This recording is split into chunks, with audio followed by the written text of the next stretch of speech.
Hooray! Silly shenanigans time! Hopefully y'all are doing well this Friday because you are now being forced to engage with one of my hyperfixations.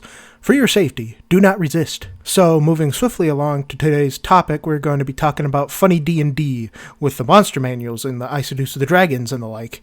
If you're clicking on this video, it certainly doesn't need any introduction. You probably have seen all the shorts on YouTube from Legends of Evantris, or maybe you've been a longtime fan of Critical Role. But push all that aside because that's not what we're talking about today. Today we're gushing about the Unexpectables, baby, yeah! The Unexpectables is a long-form D&D campaign, much like Critical Role. It was started in 2017, nearly 8 damn years ago, and the first campaign ran for about 5 years until 2022. It followed a group of adventurers known as, well, the Unexpectables, as they're suddenly thrust into a crazy situation after crazy situation as they seek various goals of their own in the city of Alavast. But who are these unexpectable fellows after all?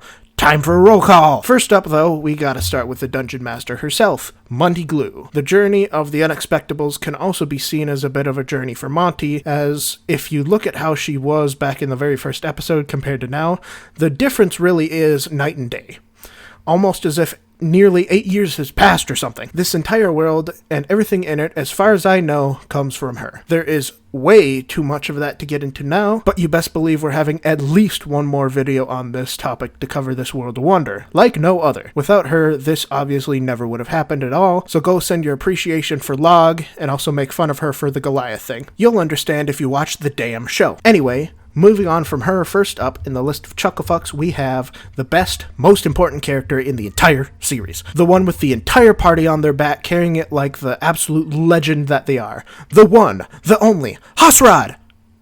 And also Panic was there too, I guess. Panic Grimtongue is a tiefling bard played by Connor, the one and only Distortion Devil on Twitch, Blue Sky, and a few other socials, I think. I don't know, I don't use much aside from Blue Sky nowadays. Panic at the start of the campaign starts off as your stereotypical bard, schmoozing and gassing himself up in any tavern he can. He uses an electric guitar, yes really, and it's cool as shit, and is, of course, the charisma of the team. I personally believe Panic's arc might be the best out of all the player characters over the entire show, and given the stacked lineup of great character development that we have, that's saying a shit ton. The artist formerly known as Senile Snake does a great job with him, and I think you'll enjoy him as well. Next up we have the small angry red scale kobold by the name of Task, who is played by the funniest of funny men, Chris Zito. Task is a military man ranger who at the start of the campaign is extremely quick to anger and does not mince words. He's the level head of the group, keeping them grounded and usually tugging them along towards their goal through his impatience. But as the series goes on, this tiny danger lizard learns to have a heart of gold and comes to love and appreciate all the friends he gains in the party. I think Task changes the most out of the PCs in the party over the series, and this change is perfectly executed every step of the way by Zito. Next comes the sneaky attack Kenku rogue by the name of Greckles, played by none other than Gaijin Goomba, no H. Greckles, like Panic, starts the campaign as a bit of your stereotypical archetype of a rogue. He's very closed off and melancholic as he's tormented by his past, but he's shown very early on to have the kindest heart of the team,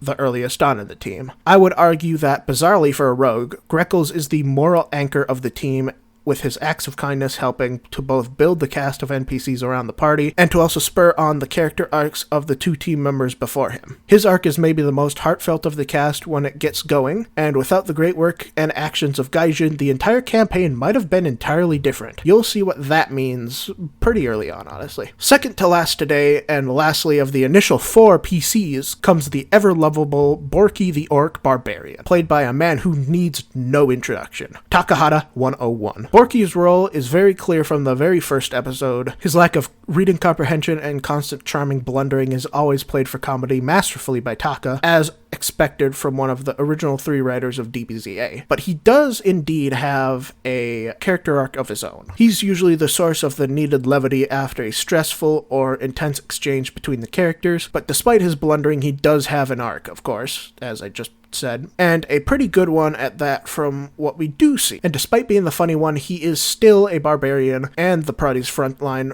for the campaign. Don't tell Panic, he might disagree with that though. And of course, Last but not least, we have someone who started off as one of the many guest characters sometimes gracing the campaign and doesn't actually appear until a while into it, though eventually he becomes a more permanent face on the roster as the thumbnails would suggest, and he's right there. This being Remy, the Kenku fighter, played by none other than Ed Bosco VA. Remy is a distinguished soldier of rank under command of one of the many funny NPCs Monty has given us at a war front defending Alavast. He plays the role of the straight man of the group, but he himself has his own arc to go on which contrasts with his compatriots a bit. In content, of course, not in quality. Even though we don't have as much time with him as the rest of the party, he becomes just as beloved and great as the entire cast, fitting in like a glove. And oh, of course, if you know anything about Bosco, you know Remy is played to perfection. As of now, that's all I'm going to get into for today's video.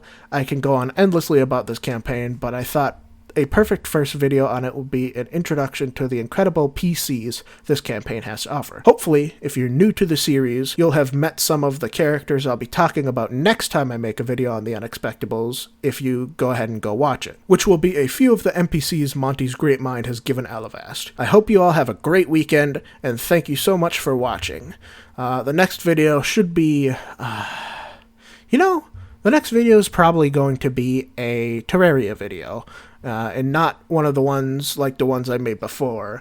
One in sort of this style, talking about the game as a whole. So yeah, thank you so much for watching. Remember to like, comment, subscribe, share with a friend. I hope you all have a good weekend. Once more, thank you all very much for watching.